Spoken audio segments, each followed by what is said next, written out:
Noches, ingeniero. El día de hoy quisiera hablarle un poco respecto a lo que serían algunas propiedades mecánicas de los materiales.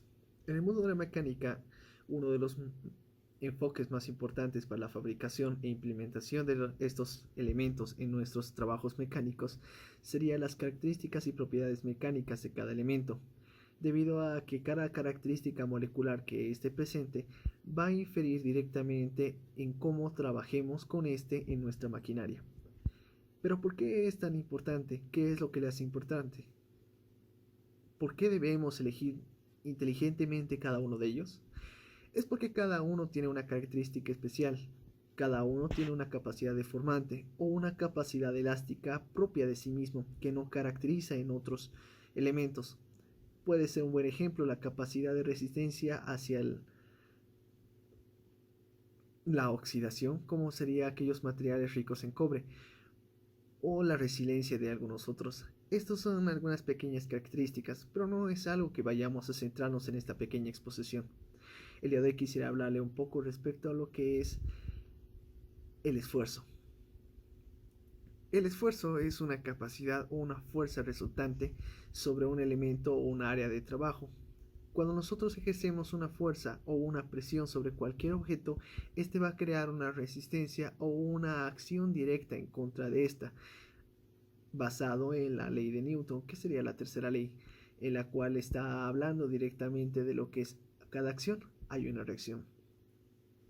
Cada cuerpo tiene una resistencia a la deformación. Pero, ¿qué es la deformación? La deformación es el resultado de la aplicación de una fuerza directa sobre un cuerpo específico. Este tipo de fuerza se lo denomina como un esfuerzo. La relación estudiada por la ley de Hooke. Correcto, la ley de Hooke. Sería una relación directa, lineal, en la que podemos ver el esfuerzo es igual a la fuerza trabajada sobre el área de trabajo.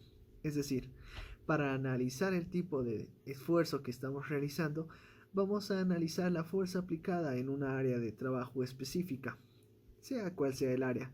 La fuerza se va a repartir independientemente sobre todo el elemento que estamos trabajando, ya sea una área redonda, una área cuadrada, área romboide, siempre va a ser sobre el área de trabajo.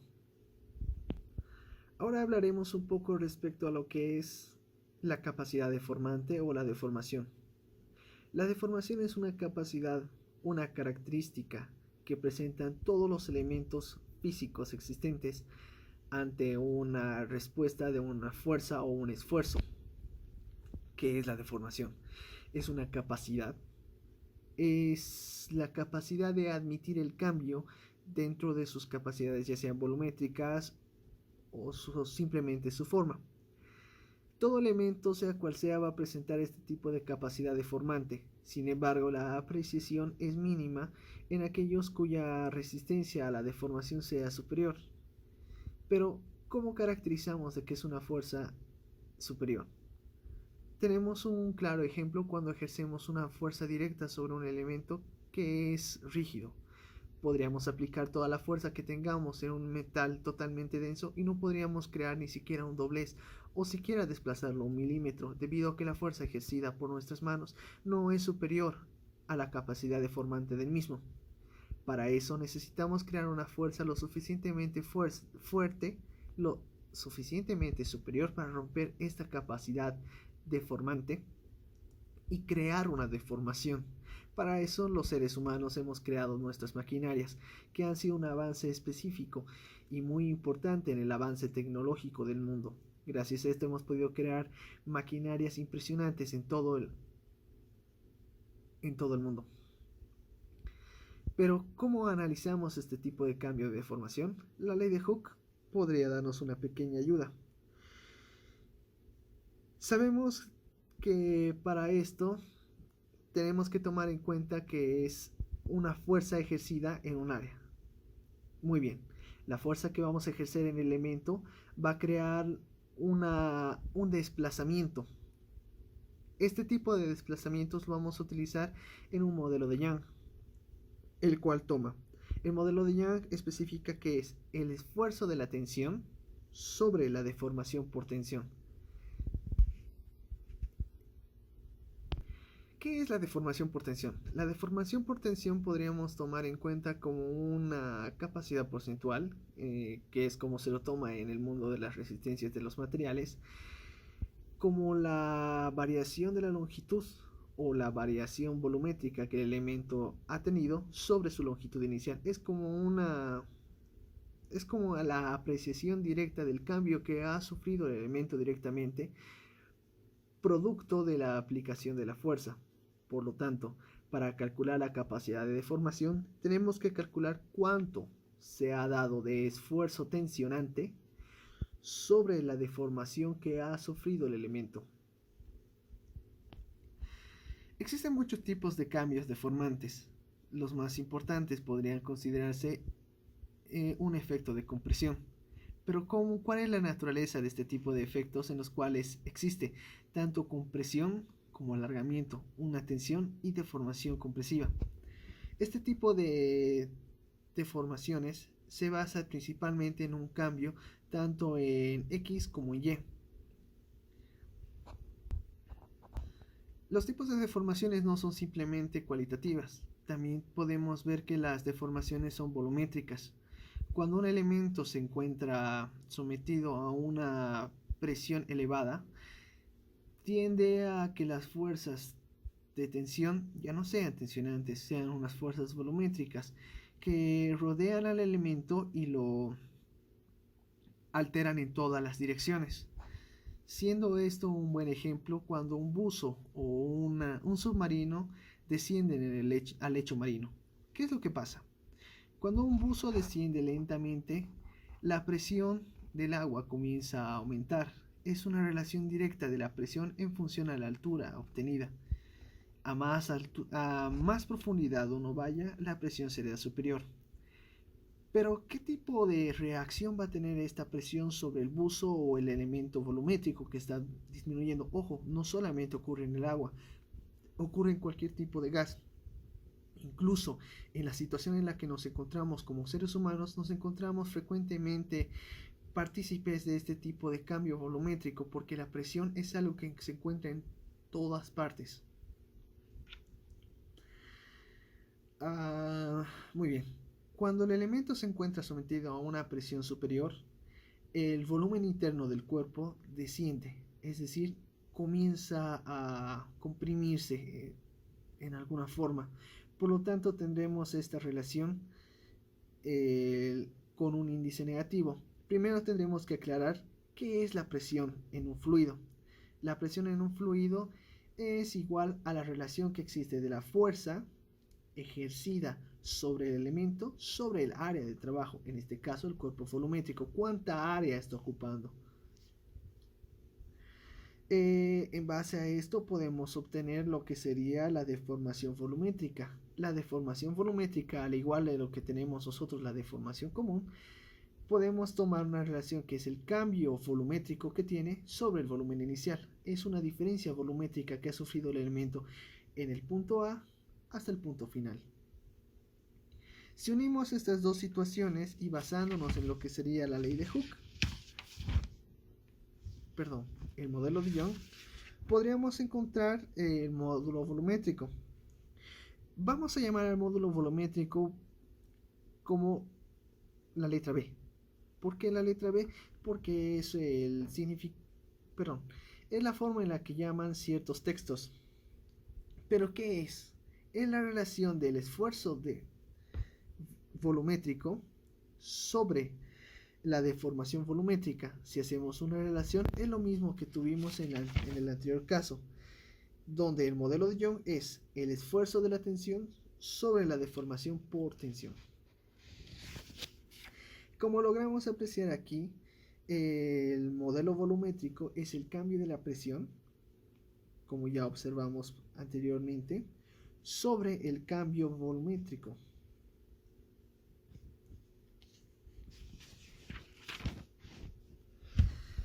De la misma forma también podemos calcular lo que sería la compresibilidad del elemento, el cual es la inversa del mismo modelo volumétrico. mientras que el volumen se expande, intenta expandirse, la compresión lo contrae. Por lo tanto, analizamos de una forma inversa, lo que sería 1 sobre B. Esto es igual a el cambio volumétrico sobre el volumen inicial, todo en relación al cambio de la presión. Tratemos de analizar un poco cómo interviene este asunto del cambio volumétrico en el agua. Cuando un buzo desciende, tiende a sufrir la enfermedad del buzo, que es debido a los gases de nitrógeno filtrados en su organismo, que debido al cambio volumétrico tratan de escapar condensados en burbujas de aire. ¿Qué pasa si el buzo comienza a ascender de forma abrupta con una velocidad superior? Este cambio de presión va a crear que el volumen interno del cuerpo comience a expandirse descontroladamente, creando hemorragias internas. Y eso podría provocar la muerte. Hoy en día existen muchas formas para evitarlo, pero nunca está de más tener un poco de cuidado con este tipo de problemas. Tenemos otros tipos de esfuerzo. Está el esfuerzo por deformación por corte. El esfuerzo de corte es la relación de las fuerzas paralelas que existe sobre un cuerpo sobre el área de trabajo. ¿Pero por qué fuerzas paralelas? Un buen ejemplo serían las tijeras. Las tijeras, en el momento que seccionan, son dos fuerzas paralelas contrarias la una a la otra, las cuales van a alterar la característica molecular del elemento, creando una ruptura interna. Es muy parecido a lo que sería un cambio plástico, lo cual veremos más adelante. Para ver esto también tenemos que tomar en cuenta que hay un cambio tanto en la posición de X como en la altura. Por lo tanto decimos que la deformación por corte es igual a la relación de X sobre H. Otra vez recurriendo un poco en lo que sería el modelo de Young, podemos encontrar que el módulo de corte es igual al esfuerzo de corte aplicado entre la deformación por corte. Siempre vamos a tomar en cuenta la capacidad de la fuerza aplicada contra el área del trabajo. Para este tipo de relación tomaremos que el esfuerzo por corte, como ya vimos anteriormente, que es la fuerza paralela sobre el área aplicada, todo en relación a la deformación que tuvo el corte, X entre H. Ahora pasaremos a un tema un poco más entretenido, elasticidad y plasticidad. Estos dos elementos son las capacidades deformantes del cuerpo en los cuales, debido a distintas características del esfuerzo aplicado, estos van a presentar un cambio en sus características, un cambio en su longitud, en su volumen, etc. De tal forma de que podemos catalogarlos tanto como elástico como plástico. Pero ¿cuál es la diferencia entre los dos? Muy simple. Un cambio elástico va a tener un desplazamiento de longitud o volumen, pero va a tener la capacidad de restitución. Los modelos elásticos perfectos no existen, pero podemos encontrar materiales que sean lo más parecido a un modelo elástico perfecto, como son los resortes, o en este caso tengo un pequeño ejemplo. Este pequeño material mecánico está basado en una capacidad deformante que cuando se aplica la fuerza apropiada podemos crear una acción o un desplazamiento hasta tal punto de que llega a su máximo. Pero si dejamos de aplicar la fuerza, el elemento va a restituirse a su forma adecuada. Muy al contrario pasaría si superamos esta capacidad deformante que tiene el material. Como podemos apreciar en la gráfica, si un elemento supera su capacidad deformante, tendrá una deformación plástica. Aquí vemos una regla común y corriente. Este tiene una capacidad deformante establecida por sus características internas de las moléculas. Pero ¿qué pasa si aplico una fuerza superior, una fuerza constante hasta tal punto que supere esta fuerza elástica? Se va a convertir en plástico, que es la capacidad deformante del elemento en el cual ya no va a recuperar su forma inicial, sino se va a mantener en esa nueva forma. No significa de que el material vaya a perder su capacidad industrial. Muy al contrario, existen muchas formas industriales de aprovechar este tipo de materiales, como sería en el laminado. En el área de las industrias de forja se usa bastante el laminado por fundición. Como hemos logrado apreciar, uno de los elementos más importantes siempre va a ser la tercera ley de Newton: acción, reacción. Cualquier tipo de esfuerzo o fuerza aplicada sobre un elemento va a crear una consecuencia, una deformación. Este tipo de deformaciones van a ser vistas plásticas, elásticas, cortantes, deformaciones permanentes, volumétricas, etc. Todo esto es debido a que la capacidad molecular del elemento se va a ver desfasado debido a la capacidad de la fuerza aplicada. Muchas gracias, ingeniero. Mi nombre es Richard Naut, estudiante de Ingeniería Electromecánica. Hasta la siguiente presentación. Muchas gracias.